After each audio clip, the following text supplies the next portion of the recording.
Baiklah, ketika ini sedang berlangsung sidang media mengenai persediaan istiadat penerimaan jenazah mangsa Nahas M17. Kita ikuti sidang media berkenaan. Tambahan kepada jumlah jenazah yang akan tiba, ia tidak menjejaskan persiapan kita ke negeri-negeri berkenaan. Jadi negeri-negeri yang telah pun kita tetapkan dan diumumkan terdahulu masih kekal. Cuma di Perak, kesemua jenazah di Perak, permintaan keluarga akan tiba ke Ipoh dan akan dibawa oleh pesawat Charlie C-130 kita. Di Johor pula, kita tidak akan gunakan nuri lagi. Kita telah dimaklumkan oleh PAT kepada Kabinet akan menggunakan pesawat EC-725, iaitu pesawat helikopter kita yang baru untuk bawa jenazah-jenazah kita ke Segamat dan ke Pagoh. Di Kuching pula ada tambahan kepada jenazah yang akan ke sana. Dan persiapan, saya dimaklumkan oleh Datuk Syafiee, persiapan di negeri-negeri telah pun dirancang dan mereka dah pun siap sedia untuk menerimanya. Saya mengesahkan sekali lagi bahawa Yang Berhormat Perdana Menteri telah sembah ke bawah duli Tuanku Agong untuk berangkat, dan Tuanku pun telah berkenan untuk bersama-sama dengan kita hari Jumaat ini, dan ada kemungkinan besar bahawa di Perak duli Tuanku Sultan Perak pun akan berangkat ke Ipoh. Saya akan bercakap mengenai bagaimana untuk kita mengendalikan hari apa yang disebutkan Hari Perkabungan Nasional, supaya dapat kita paparkan bahawa dalam kehibaan ini kita bersatu, sebagaimana yang disebutkan oleh Yang Berhormat Datuk Seri Syamuddin sebentar tadi, bahawa pada hari tersebut selain daripada jemputan-jemputan kita daripada keluarga yang terdekat, kita juga mengundang ahli-ahli Dewan Rakyat, ianya bertujuan untuk menggambarkan bahawa acara ini disambut dan disertai bersama daripada seluruh wakil rakyat tanpa mengira perbezaan ideologi, parti politik dan sebagainya, juga di kalangan duta-duta asing yang berada dalam negara kita.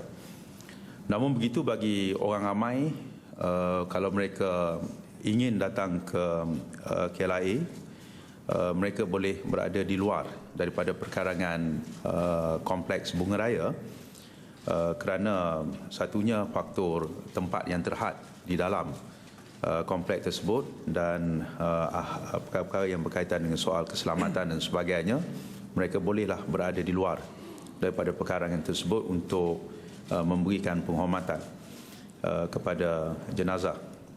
Di samping itu, jenazah yang akan dikebumikan di tempat masing-masing, kita akan mengeluarkan senarai tempat-tempat pengkebumian dan tempat-tempat laluan.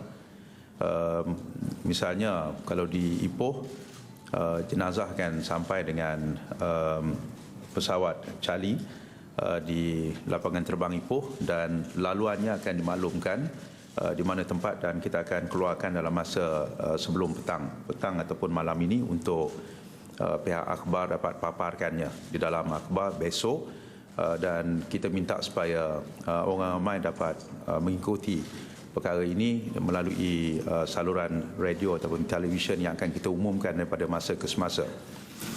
Satu lagi perkara yang kita ingin maklumkan, iaitu tentang waktu bertafakur ataupun moment of silence bagi menghormati jenazah. Kita jangkakan pesawat akan mendarat sekiranya pesawatnya bertolak tepat pada waktunya di Amsterdam, sepatutnya pada jam 12 tengah hari waktu Holland. Sepatutnya dapat mendarat di sini pada jam 9.45 pagi pada hari Jumaat berkenaan, dan mengambil masa lebih kurang 15 minit untuk pesawat taxing ke kompleks Bunga Raya, dan enjin ditutup, dan pukul 10 bagaimana jenazah diturunkan daripada pesawat, dan kita jangkakan lebih kurang antara 45 minit, kemungkinan mengambil masa satu jam keseluruhannya. Artinya kita akan maklumkan bahawa daripada jam 45 minit supaya semua orang bersedia untuk menerima pengumuman, supaya setiap orang berdiri dan bertafakur selama 1 minit, dan bagi yang beragama Islam membaca Al-Fatihah, dan bagi agama lain bolehlah berdoa mengikut kepercayaan agama masing-masing. Ini memerlukan suatu, pertamanya, kesatuan kita semua, dan memerlukan koordinasi semua pihak, dan di mana kita meminta supaya semua stesen radio, saya akan bertemu dengan semua pengendali stesen radio sebentar lagi, supaya hari tersebut, waktu pagi, saya kira bermula pada jam 9.30 dan sebagainya, semuanya menyiarkan tentang acara tersebut. Boleh sama ada stesen yang mempunyai wartawan mereka sendiri, ataupun boleh mengambil feed daripada RTM, supaya menyiarkan untuk bersedia untuk sampai ke waktu untuk kita bertafakur.